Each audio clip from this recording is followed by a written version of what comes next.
Good morning, everyone. Thank you so much for joining us. My name is Jennifer Donnell, and I'm the Director of Communications for the Office of the Attorney General and Attorney General Anthony Brown. This morning, just for your awareness, especially to our media who are in the room, we will have the names and titles of all of the speakers on the screens behind you. And there will be a brief media Q&A at the end of remarks. Thank you so much. Attorney General Brown. Thank you, Jennifer. Is it morning or afternoon here? Where are we? Good morning. All righty. Great. First of all, before I get started, I want to sincerely thank the Bowie Police Chief, Dwayne Preston. Thank you for hosting us. Thank you and your team. I am looking forward to hearing your comments in a moment, but first, let me thank all of our law enforcement partners. And as you can see, this was truly a extensive, comprehensive partnership. No one up here does it to take credit, but it's important that I do give credit to those who participated and made possible this announcement today. So let me start. Baltimore Field Officer of the ATF, Special Agent in Charge, Tony Crosby, who will be speaking today. We also had the Naval Criminal Investigative Service, United States Park Service, and Arundel County Police, and Assistant Chief Larry, who will be speaking today. Prince George's County Police Department, police departments from Howard County, Laurel, Riverdale Park, Annapolis, Greenbelt. We also had participating in this investigation, the United States Marshal Service, the Charles County Sheriff's Office, Alexandria, Virginia Police, the Montgomery County Police, Arlington County Police, and Metropolitan Police out of the District of Columbia. So when we talk about cross-border, we're talking about not only within the state of Maryland, but within the region. So I want to thank each and every one of you. And so good morning, everyone, for being here. In Maryland, we believe that every resident deserves the right to conduct their daily business without fear of violence or intimidation. When that fundamental right is threatened, we respond with the full force of justice. Today, we announced the dismantling of a criminal network that targeted and victimized 34 Marylanders in a series of violent robberies known as bank jugging. I want to emphasize that all individuals charged in this case are presumed innocent until proven guilty in a court of law. The charges announced today are merely allegations, and the defendants are entitled to a fair trial where the state must prove guilt beyond a reasonable doubt, and you'll hear much more about the details of the case when Katie Dorian presents this morning. The charges announced today, these perpetrators methodically stalked individuals who are making substantial cash withdrawals from financial institutions across 5 counties. Their pattern was calculated and brutal. Disguised in mask and dark or tactical clothing, they would ambush victims, often in broad daylight, subjecting them to physical violence, including striking, choking, and at least in one incident, biting their victims. The targets were ordinary residents, people withdrawing money, conducting routine financial transactions. The amounts stolen ranged from several hundreds to thousands of dollars. These weren't merely robberies. The assailants brandished firearms and discharged weapons to terrorize their victims, making their intentions unmistakably clear: your money or your life.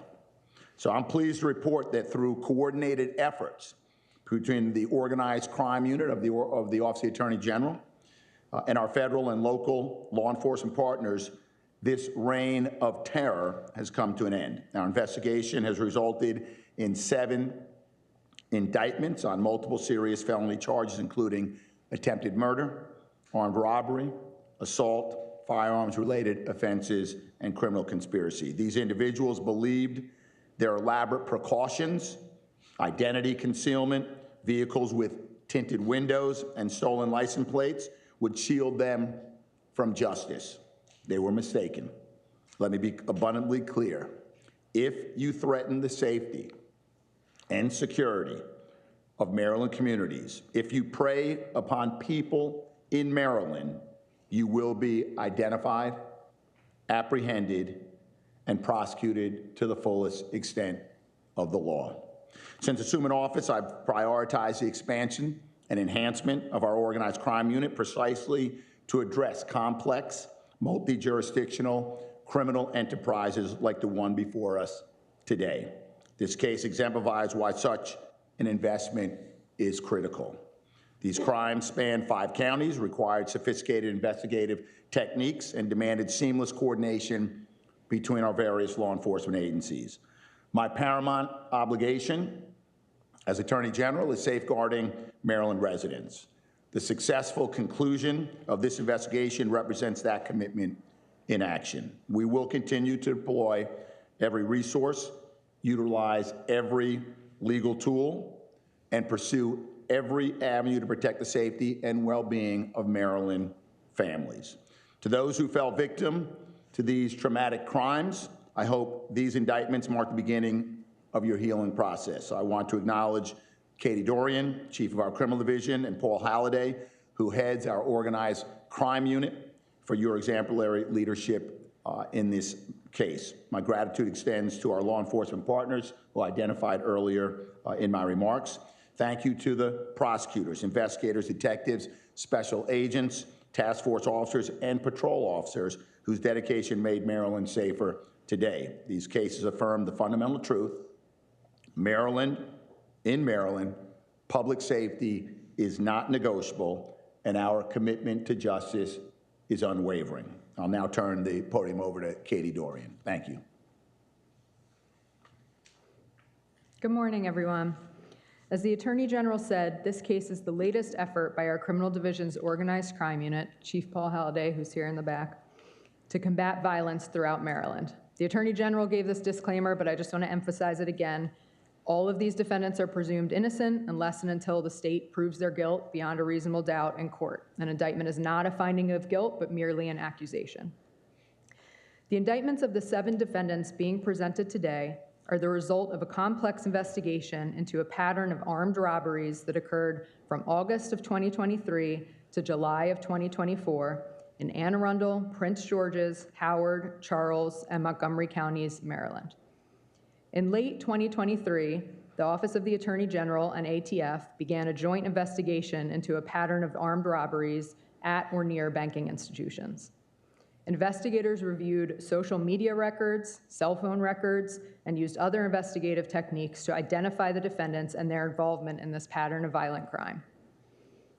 Our investigation revealed that the 7 indicted defendants acted as part of 2 separate criminal organizations who operated with very similar tactics.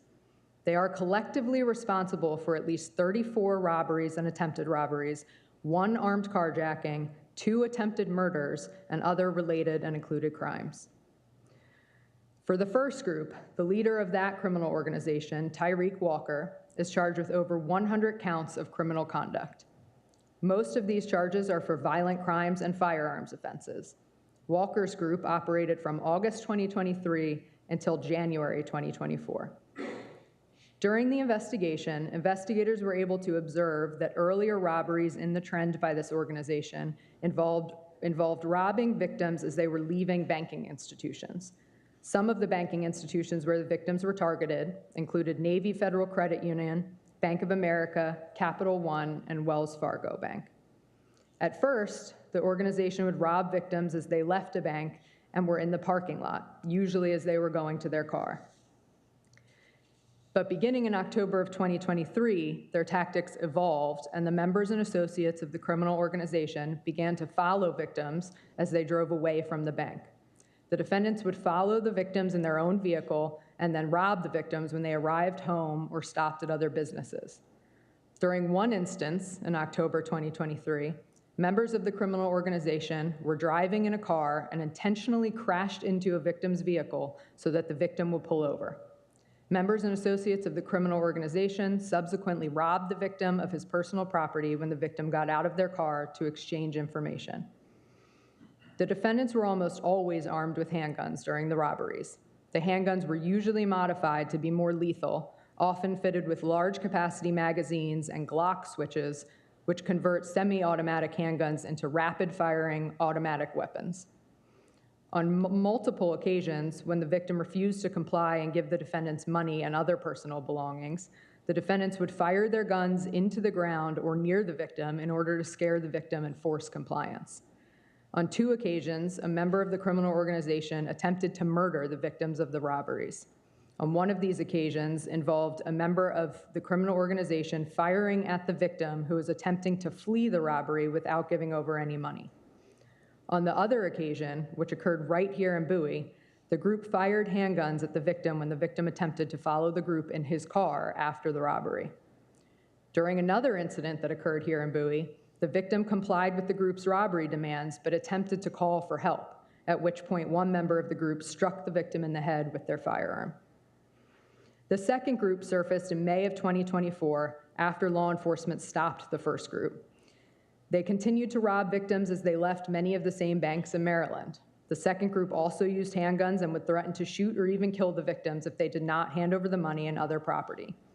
On many occasions, the group would threaten the victims while pointing handguns at their heads. On at least 2 occasions, the group assaulted victims by punching them and pistol whipping them or striking them with their firearms.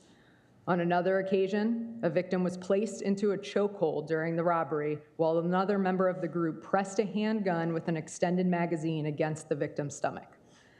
This group was ultimately stopped by law enforcement in July of 2024. In total, these 7 defendants are charged with their respective involvement in 34 robberies and attempted robberies between August 2023 and July 2024. All defendants are currently in jail. As the Attorney General emphasized, these investigations would not have been possible without the collaboration and partnership between our office and our hardworking federal, state, and local partners. In case after case, we show that when we work together and combine our resources, we can make a significant impact on public safety. I would now like to turn it over to our wonderful partner, Special Agent in charge of the ATF, Tony Crosby. Thank you, Katie. Good morning, everyone. First and foremost, I would like to echo Attorney General Brown in thanking every single one of our partners up here. We certainly could not do what we do every day without the support of our state and local and federal partners. So thank you to all of those agencies that participated in this investigation. We are here today to announce the charges against 7 defendants for multiple crimes, included attempted murder, armed carjacking, armed robbery, assault, and participation in a criminal gang. These charges stem from events alleged to have occurred over a 10-month span beginning in August of 2023 and ending last summer. The 7 individuals being indicted today are alleged to be responsible for 34 robberies and attempted robberies, stealing more than $155,000 from at least 34 victims. These individuals were operating as 2 separate groups or gangs, targeting victims leaving bank institutions. These groups would cause traffic collisions, physically assault, or point guns at people leaving banks in order to rob them of whatever currency they were carrying. ATF agents noticed a pattern occurring during the summer of 2023 and began working with state and local partners to better understand the crimes that were being committed. Once agents understood the pattern that was occurring, they used ATF technology to further investigate these crimes. In the case, ATF agents used NIBIN, or the National Integrated Ballistic Information Network, to develop timely, precise, and actionable intelligence about these firearm-related events. This information assisted these investigators in connecting, identifying, and disrupting violence through evidence-based methods. Its aim is to disrupt cycles of violence by identifying and prosecuting trigger pullers and their sources of crime guns. NIBIN is the only national network that allows for the capture and comparison of ballistic evidence to aid in solving and preventing violent crimes involving firearms. Since the launch of NIBIN, its technology has provided participating law enforcement agencies with an automated method to share research, identify, and cross-reference firearms ballistic data across a nationwide network. ATF is proud to use this technology in conjunction with our state and local partners to hold these 7 individuals accountable for the suffering they have caused over the last 10-month span. I am especially proud of our Hyattsville 2 agents and Prince George's County Task Force officers who worked diligently to see this case from beginning to end. Thank you to all the state and local partners for their work in this investigation, and thank you, Attorney General Brown, for your relentless commitment to ensuring that these cases are prosecuted to the full extent of the law in order to keep our communities safe from gun violence. Thank you. I will now turn it over to Chief Preston from Bowie Police Department. Good morning, everyone. I want to first welcome everyone to the city of Bowie. It's great to partner with the Attorney General's office to host this wonderful news that's being shared by Attorney General Brown. The incidents in Bowie occurred and began in December of 2023 and lasted through July of 2024, where our community was affected by these crews. Many residents voiced their fear and concern over safety and sought assistance. This community and I are eager for these violent offenders to be held accountable for their actions. I appreciate the collaboration and coordination from our Attorney General, Anthony Brown, and all the law enforcement partners here today. I want to extend my heartfelt thanks to the Bowie Police Department, particularly to the dedicated members of my criminal investigative section for their hard work in solving these cases. It's now my pleasure to bring up Assistant Chief William Lowry with Anne Arundel County Police Department. Thank you, Chief. Good morning. On behalf of Chief Amal Alwad and the Anne Arundel County Police Department, really appreciate you being here this morning. I may not be as polished as some of the speakers who've come before me. I'm a little more kind of direct, so you kind of bear with me just a second. First of all, I want to thank the Attorney General and all of our state, local, and federal agencies for working together as a team. This is what it means to work as a group, sharing, analyzing information, and working tirelessly. I'm going to talk about 3 groups real quickly. Number 1, I want to recognize the Anne Arundel County patrol officers. These officers make traffic stops every day, and they have no idea most of the time who they're dealing with. Last night, we stopped a motor vehicle that had stolen tags, 3 occupants inside. All of them had warrants, and one of them had a weapon with an extended magazine.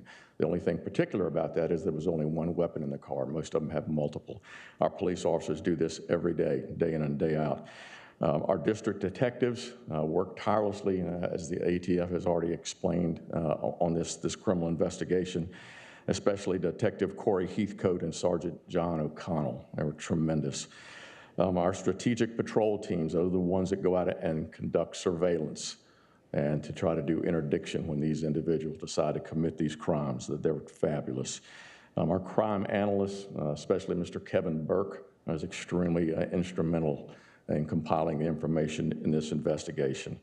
And I know folks don't seek accolades, but ATF Agent Special Dave Cheplak was phenomenal, and Andre Vavillian. Really appreciate the work that each and every one of you did. And I know there was a multitude of other folks. So that's the first group. The second group is the crime victims. We can't imagine the trauma that these victims have went through. Police officers endure trauma every day, but for a mom and dad or a grandmother, sister or daughter to be pulling up to a bank just trying to conduct some business, and then these traumatic events occur. And this will stay with them, as the Attorney General has already spoken about. This will stay with them the rest of their lives. So I want those victims to know that we're here for you. Everybody that you see standing behind me, every one of us are here for you. We will never give up trying to find these individuals. Lastly, Anne Arundel County is a great place to work. It's a great place to live. It's a great place to raise your children. And the Anne Arundel County Police Department is committed to keeping it that way, so we're going to hold the line in Anne Arundel County. And I know I speak for every other law enforcement entity that's up here. Lastly, I'll talk to the criminal element. Hopefully none of them can hear me right now. Hopefully all of them are in jail. But I want to talk to you for just a second. If you come into Anne Arundel County to commit these crimes, you'll have to deal with us. And I want you to understand that. You think you're tough because you make the decision to steal people's cars, which takes away their livelihood. A lot of these folks' cars who were stolen, it's their only way to get to work or their only way to take children. So the trauma that they went through just with that is insurmountable. They steal cars, they carry guns with extended magazines on them, they put masks over their faces, and they terrorize innocent folks, and they steal their hard-earned money. You're nothing but cowards, and you're a plague on society. I don't think I can make it any plainer than that. We and our partners who stand behind me right here, we will hunt you down and see that you are prosecuted to the fullest extent of the law. Don't come into Anne Arundel County. All right? Thank y'all for being here.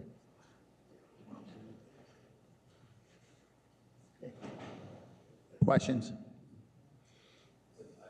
One is, there was a pursuit out of Anne Arundel into the district, and it was a fatal crash. Were any of these guys involved with that last July? It seemed to end this. Want to speak to it?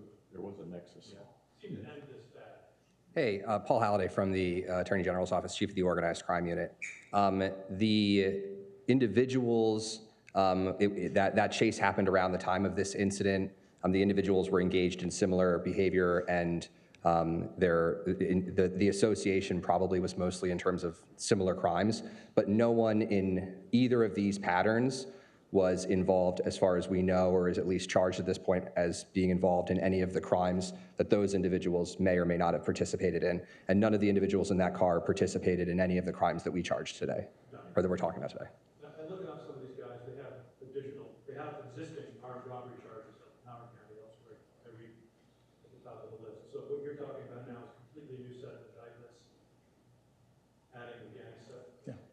That's correct. So, so there is, like, one of the individuals does have a conviction out of Howard County for one of the crimes that's charged against this group, and that speaks to some of the reason why these people were stopped earlier in the pattern.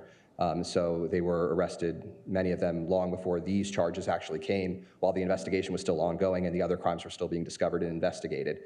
So some of their convictions are related to this pattern, but most of their record is unrelated to this pattern. But there is at least that one conviction that's related to this pattern. Here's a list of 7 people that are in 2 different groups. Can you kind of delineate between who's in group 1 and who's in group 2 here? And then how long have all these guys been in jail now? Again, it sounds like several months for everybody at least. Has that time been spent just sort of connecting to all these different incidents, or what else has been going on with them? All right, that's a fair question. So my understanding is that there are copies of the indictments that are available to be distributed. That will clearly lay out who's charged in each pattern. And the indictments do include sort of a factual recitation of most of the events. So that'll help answer the questions as to who was working together with who and what incidents they were at least alleged to be involved in. And yes, at this time, all of them have been arrested. At least one of them was arrested, or 2 of them were arrested because of these indictments. The other 5 were arrested either for related crimes or other unrelated crimes.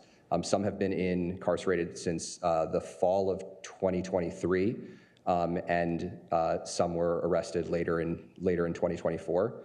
But some of them are serving sentences. For example, the individual convicted in Howard County is serving a sentence at this point, while also serving pretrial detention for other cases.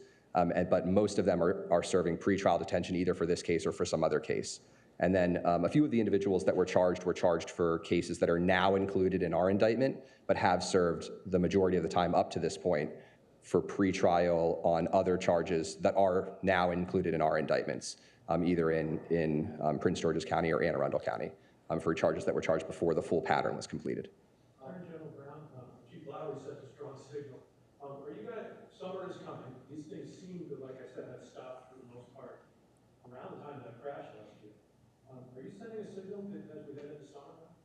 Well, let me say that, we don't, seek indictments and prosecute for the purposes of signaling, right, and sending messages, although our actions certainly convey that, as the chief mentioned, as others have mentioned, and The fact that we've got so much law enforcement here today that we take this stuff seriously. And every season of the year, if you're going to perpetrate crimes and offenses against Marylanders, then we're going to use all the resources that we have available from the street to the courthouse to investigate and prosecute individuals. So whatever messages people take from this, they can take. But it's, we take one investigation at a time and one prosecution at a time. Run afoul of the law and you will encounter us. Well, kind of piggybacking off that, is there a concern that, there might be copycat groups that, take on these same tactics? And is there anything being done by law enforcement to address that possibility, patrols, things like that? So I'll let law enforcement, whoever wants to answer that can do that. Sure. So copycats are always an issue that occurs in the criminal environment. They tend to copy each other. They're not the smartest individuals in the world. However, they are extremely violent. So the police department, as the Attorney General has said and the other speakers have said, we're always trying to stay one step ahead, whether that's through an integration of intelligence information, networking between our local and state and federal law enforcement partners. But this is something we take extremely serious. We've seen the trauma that these victims have. One lady was 80 years old, not on this indictment, but one of the ladies was 80 years old, and these three individuals got up and put guns in her face. So police departments take that extremely personal. We deal with our community members every day, and we see the things that they go through. So I hope that answered your question, sir. Can someone address how these guys got their intel? How did they know that people were withdrawing large sums of money? They weren't going after $100. I don't think we're going to speak to that. Why don't you just say we're not going to speak to that? Yeah, I don't think we can't speak individually to the facts. Hopefully those will bear out a little better in trial. The only thing that the facts do show are that the individuals were all leaving the bank at the time. And so the hit rate was pretty high in terms of how much money they got on some of them. So there is an answer to that question. Well, at trial, some of it's going to take just what the evidence we actually have that's actually admissible that we can actually speak to in court as to what we can actually share with the courts and with the juries about what we know about those cases. But they're ongoing. There is information in the indictments that might be helpful, but it really depends on what comes out in trial at this point. Where did the term bank chugging? It's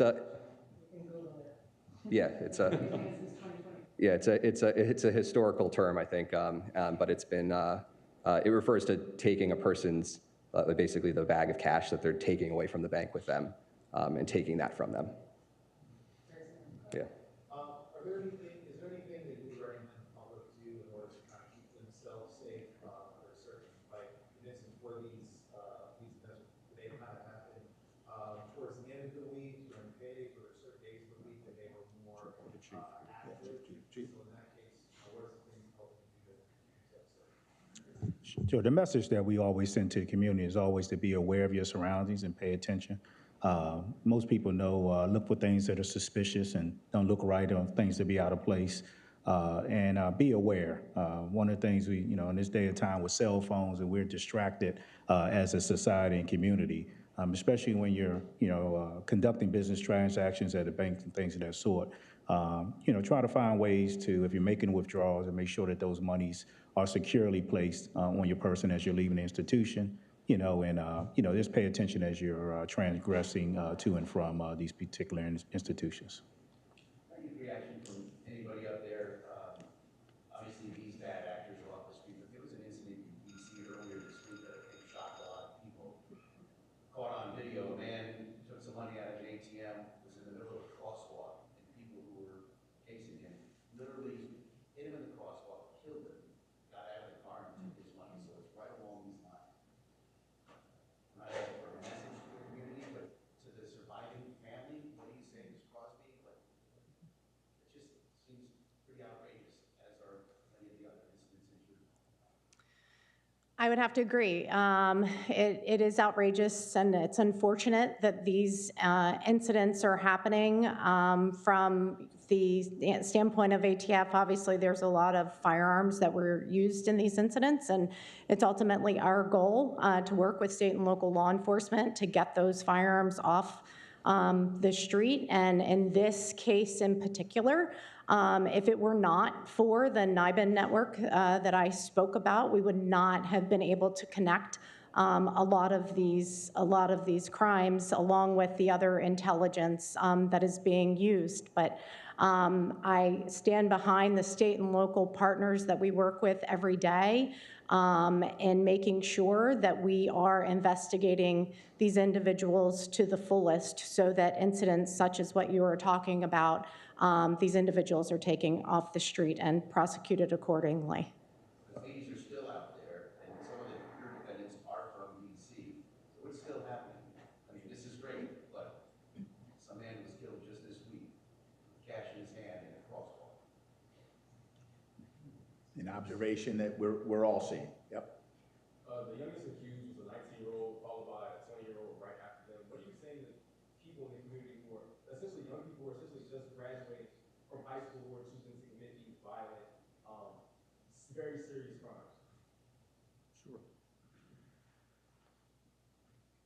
So it's a very good question about young men and young women making a personal decision to go into the criminal element. I think all they have to do is look what's occurred here. You look at the future that these individuals have in front of them. Hopefully they're going to be spending decades in prison. I think from a personal perspective, from a chief of police who's been doing this for over 50 years, a lot of it starts at the home with parenting skills and talking to these young folks. By the time we get them when they're 19, 20, 21 years of age, it's almost impossible to turn that around. I'm not saying it is impossible, but it's very, very unlikely.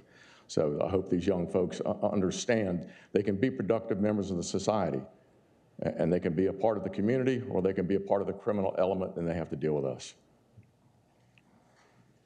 I also saw from the photographs that you put up there, it looks like they were bragging on social media, Instagram, or what were they using? Those photos are combinations of private messages and public messages, but that is at least bragging to each other or sharing that information with co-conspirators and things like that. But that's exactly what these are all of these photos that you see here are obviously social media in some way, whether they're posts or messages.